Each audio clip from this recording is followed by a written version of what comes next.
সুপ্রিয় দর্শক, আপনারা দেখতে পাচ্ছেন আমরা শহীদবাজার ঠিক পয়েন্ট থেকে আপনাদের সাথে সরাসরি যুক্ত হয়েছি। এই মুহূর্তে সাবের গেট থেকে যে মিছিলটি এসেছে সেই মিছিলটি কিন্তু শহীদবাজার আইন শৃঙ্খলা রক্ষাকারী বাহিনী বাধা দিচ্ছে এবং তাদেরকে না যাওয়ার জন্য অনুরোধ জানাচ্ছে। কিন্তু দেখা যাক, আপনাদের সামনে সরাসরি আমরা দেখানোর চেষ্টা করতেছি এই মুহূর্তে।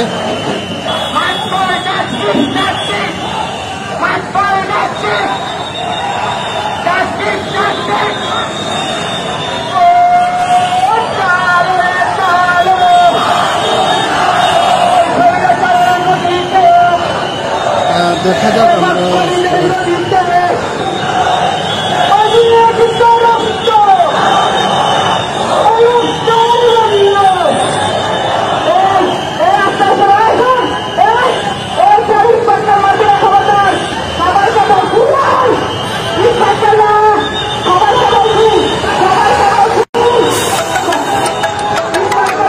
ছাত্ররা কিন্তু ইতিপূর্বে রাস্তার মধ্যে বসে পড়েছে, সেই শহীদবাজার পয়েন্টে আছে থমথমি অবস্থা। মুখোমুখি কিন্তু আইনশৃঙ্খলা রক্ষাকারী বাহিনী, এদের শিক্ষার্থীরা কিন্তু মুখোমুখি এই মুহূর্তে আপনাদের সামনে সরাসরি তুলে ধরার চেষ্টা করতেছে। আমরা দেখা যাবে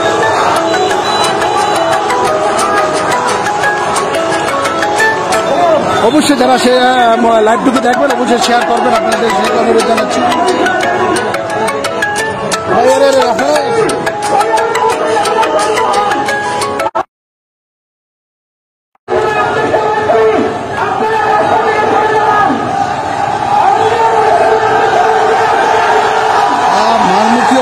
কিন্তু একদিকে পুলিশ প্রশাসন, একদিকে কিন্তু ছাত্র শিক্ষার্থীরা আপনাদের সামনে সরাসরি দেখানোর চেষ্টা করি। সুপ্রিয় দর্শক, আপনারা যারা দেখছেন এই মুহূর্তে অবশ্যই লাইভটুকু শেয়ার এবং কমেন্ট করে সঙ্গে থাকবেন। আমরা সরাসরি আপনাদের সামনে তুলে ধরার চেষ্টা করতেছি এই মুহূর্তে লাইভে। একদিকে কিন্তু শিক্ষার্থী এবং প্রশাসন লাস্ট মুহূর্তে বোঝা যাচ্ছে না, হয়তো প্রশাসন হয়তো পিছু নিয়েছে, কিন্তু এখনো শিক্ষার্থীদের সাথে তারা কথা বলতেছে যে যাতে তারা এখানে ফেলে দেওয়ার জন্য। কিন্তু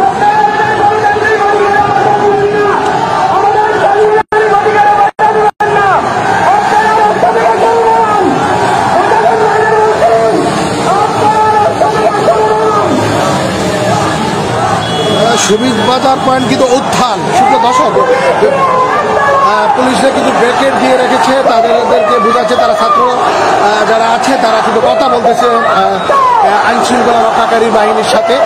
দেখা যাক আসলে কি হয়তো, কিন্তু ছাত্ররা কিছুতেই মানছে না, কিন্তু তারা নীরব ভূমিকা আছে।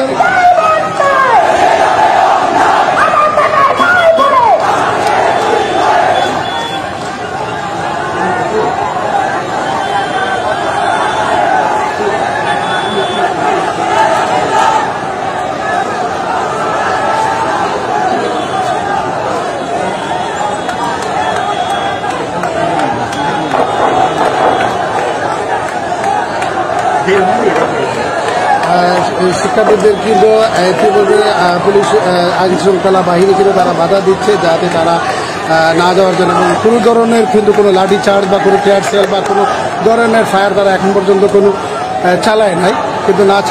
কিন্তু শিক্ষার্থীরা কিন্তু কিছুতেই হতে মানছে না, তারা রাস্তার মধ্যেই কিন্তু বসে পড়তেছে, আমরা ইতিপূর্বে দেখতে পাচ্ছি।